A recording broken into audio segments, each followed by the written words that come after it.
الحمدللہ رب العالمین والصلاة والسلام علی سید المرسلین سیدنا و حبیبنا محمد وعلی آلہ وصحبہ اجمعین الی یوم الدین۔ قال اللہ سبحانہ وتعالی شہر رمضان الذی انزل فیہ القرآن ھدی للناس وبینات من الھدی والفرقان۔ قال النبی صلی اللہ علیہ وسلم اقرأوا القرآن فإنه يأتي يوم القيامة شفيعا لكم۔ الحمدللہ حضرات، اللہ سبحانہ وتعالیٰ کا ارشاد ہے کہ رمضان المبارک وہ مہینہ ہے کہ جس میں قرآن کریم کا نزول ہوا، یعنی قرآن کریم نازل ہوا، جس میں ہدایت کی باتیں ہیں اور بینات ہیں، یعنی اللہ سبحانہ وتعالیٰ کے قدرت کی نشانیوں کو بیان کیا گیا ہے، اور اس میں فرقان یعنی حق اور باطل میں تمیز کے بارے میں بتایا گیا ہے، اور حلال اور حرام کی تشریح کی گئی ہے۔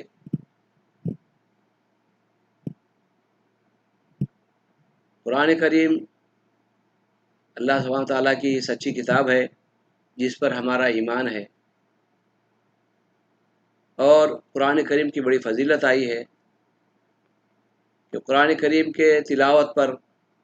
جب ایک حرف پڑھا جاتا ہے، الف لام میم کہا جاتا ہے، تو اس کو 30 نیکیاں نصیب ملتی ہے، اس کے نام اعمال میں کی جاتی ہے۔ یقیناً قرآن کریم کی تلاوت اجر و ثواب کا باعث ہے، لیکن یہ کتاب اللہ سبحانہ تعالیٰ نے اس میں رشد اور ہدایت کی باتیں رکھی ہیں۔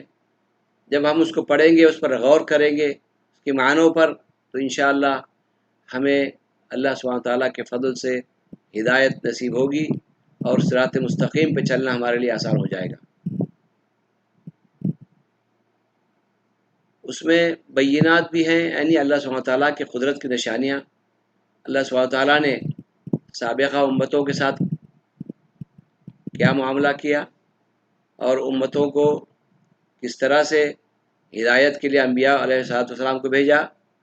اور ان پر بھی کتابیں نازل فرمائی۔ جیسا کہ ہم جانتے ہیں کہ قرآن کریم سے پہلے جو کتابیں نازل ہوئی ہیں وہ تورات، زبور، انجیل اور صحیفے صحف ابراہیم علیہ السلام پر نازل کیے گئے تھے، اور آخر میں قرآن کریم کا نزول ہوا۔ قرآن کریم میں وہ بینات ہے جو سابقہ انبیاء کے ساتھ ان کی امتوں نے کیا۔ اللہ کے انبیاء نے ہمیشہ اللہ سبحانہ تعالیٰ کی وحدانیت کی طرف بلایا، اور سب نے کہا قولوا لا الہ الا اللہ تفلحوا۔ ہر ایک نے اللہ سبحانہ تعالیٰ کی الوہیت اور ربوبیت اور اس کے اسماء و صفات پر ایمان لانے کی طرف بلایا، توحید کی دعوت دیتے رہے، لیکن اللہ نے یہ بھی بیان فرما دیا ہے کہ ان میں سے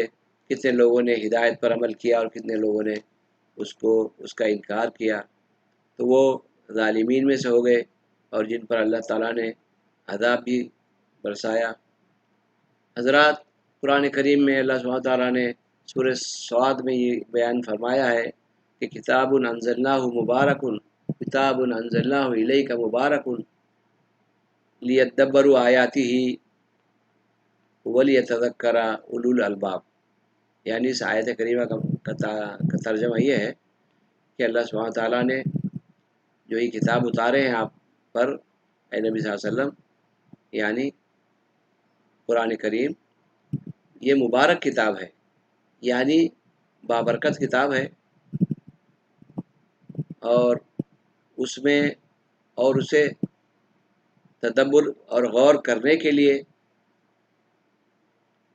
بھیجا گیا ہے، اور اس کے ساتھ ساتھ اس سے نصیحتیں حاصل کر کے اس پر عمل کرنے کی طرف متوجہ کیا گیا ہے۔ یہ تذکر اولو الالباب، عقل والے کیا کرتے ہیں؟ اس سے نصیحت حاصل کرتے ہیں۔ نصیحت حاصل کرنے والا اللہ کے فضل سے رشد اور ہدایت پہ ہوتا ہے، اور صراط مستقیم پر چلتے رہتا ہے۔ حضرات، قرآن کریم کا یہ مہینہ ہم سے اب تیزی سے ودا ہو رہا ہے۔ ہمیں چاہیے اللہ سبحانہ تعالیٰ کے اس کلام مبارک کو کثرت سے تلاوت کیا جاتا رہے اور اس میں غور و خوض کرنا چاہیے، اس کے معنیٰ کو پڑھنا اور اس سے نصیحتیں حاصل کرنا اور عمل کرنا، اور دوسروں کو بھی اس کتاب مبارک کی دعوت دینا چاہیے۔ بے شک یہ کتاب ہدایت ہے ان لوگوں کے لیے جو اللہ تعالیٰ سے ڈرتے ہیں اور اس پر یقین کرتے ہیں کہ اللہ تعالیٰ کی طرف سے ہے یہ۔ جس طرح اس کی طرف اشارہ اللہ سبحانہ وتعالیٰ نے فرمایا الف لام میم ذالک الکتاب لا ریب فیہ ھدی للمتقین، یعنی یہ وہ کتاب ہے جس میں کسی قسم کا کسی بھی طرح کا شک اور شبہ نہیں ہے، اور وہ ہدایت ہے اللہ تعالیٰ سے ڈرنے والوں کے لیے اور جو ہدایت کی طرف مائل ہونے والوں کے لیے، جو اللہ سبحانہ تعالیٰ کی رضا کی طرف بڑھتے ہیں، اللہ سبحانہ تعالیٰ انہیں ہدایت عطا فرماتے ہیں۔ تو یہ قرآن کریم میں اس طرح سے ہمیں اللہ سبحانہ تعالیٰ نے اور بھی آیات بینات بیان کیے ہیں جس کی تفصیل کافی زیادہ ہے، البتہ فرقان کے بارے میں کہ حق اور باطل میں تمیز کرنے والی کتاب ہے، یعنی حق اور باطل کی دعوت، حق سے مراد لا الہ الا اللہ کی توحید، لا الہ الا اللہ کا اقرار اور عقیدہ صحیحہ کی طرف اشارہ ہے۔ حق ہے، اللہ تعالیٰ فرماتے ہیں قل جاء الحق وزهق الباطل ان الباطل کان زہوقا، کہو کہ حق آیا اور باطل چلا گیا، اور باطل تو جانے ہی کے لیے آیا تھا۔ فتح مکہ کے وقت اس آیت کو جب نازل کیا گیا تو بڑے خوشی کا ماحول رہا، صحابہ کرام بڑے مسرت سے جھومنے لگے، اور حق آیا اور باطل چلا گیا، اور باطل جانے ہی کے لیے آیا تھا۔ باطل سے مراد شرکیات اور کفریات اور خرافات اور بدعات جو زمانے جاہلیت سے چلی آ رہی تھی، ان سب کا خاتمہ ہوا۔ اور آپ صلی اللہ علیہ وسلم نے آخری خطبے میں مخاطب ہوتے ہوئے فرمایا لوگوں، زمانے جاہلیت کی ساری باتوں کو میں اپنے قدموں تلے رونتا ہوں، یعنی ہر طرح کی جہالت، شرکیات اور کفریات اور خرافات اور بدعات، غیر اللہ سے امداد مانگنا، غیر اللہ کو ایسی دعائیں کرنا جو صرف اللہ سبحانہ تعالیٰ ہی کے حق میں کرنا چاہیے، تو ایسی شرکیات سے اللہ سبحانہ تعالیٰ نے سخت منع فرمایا اور کہا کہ یہ باطل ہے اور اس کا کوئی اللہ سبحانہ تعالیٰ کے پاس مقام نہیں ہے، بلکہ ایسا بڑا گناہ اور شرک ہے کہ جس کو شرک اکبر کہا جاتا ہے، کہ غیر اللہ کی عبادت کو چھوڑنا عین ایمان ہے، اور توحید کے متوالے حقیقت میں اپنے اللہ رب العزت ہی کی عبادت میں مسرور رہتے ہیں۔ اللہ سبحانہ تعالیٰ کی عبادت یعنی عبادت کا مفہوم ہے کہ تذلل، یعنی ذلیل ہونا، اللہ تعالیٰ سبحانہ تعالیٰ کے لیے ذلیل ہونا یہ عین عبادت ہے، اور اللہ سبحانہ تعالیٰ کی عبادت چاہے وہ طواف اور رکوع ہو یا سجدہ ہو، اس طرح کی باتوں کے ساتھ ساتھ تعظیم غیر اللہ کو چھوڑ کر کے اللہ رب العزت کی تعظیم اور اس کی محبت اور کو اپنے دل میں بسانا عین ایمان ہے اور عین صحیح عقیدہ ہے۔ الوہیت کا عقیدہ حقیقت میں بہت اہم ہے کہ کل قیامت کے دن ان کے اعمال سارے برباد ہو جائیں گے جو شرک میں مبتلا رہے، جانے نہ انجانے میں جس بھی طرح کے شرکیات ہیں، غیر اللہ کو اس سے دعائیں مانگنا یا غیر اللہ سے اپنی مرادیں مانگنا، یہ سب شرکیات ہیں۔ اللہ تعالیٰ فرماتے ہیں لَيَحْبِطَنَّ أَعْمَالُكُمْ وَأَنْتُمْ لَا تَشْعُرُونَ، اور اسی بھی طرح سے اللہ تعالیٰ فرماتے ہیں ان اللہ لا یغفر ان یشرک بہ ویغفر ما دون ذلک لمن یشاء۔ اس طرح کے آیات بینات کو اللہ سبحانہ تعالیٰ نے کھول کھول کر بیان فرما دیا ہے۔ ہمیں چاہیے ہر دن اللہ کے کلام کی تلاوت کرنے کی کوشش کریں اور اس میں تدبر اور غور کے ساتھ پڑھیں اور معانوں پر غور کرتے جائیں اور سمجھتے جائیں۔ یقیناً یہ کلام الہی ہمارے دلوں کا سکون اور اطمینان ہے کہ اللہ سبحانہ تعالیٰ فرماتے ہیں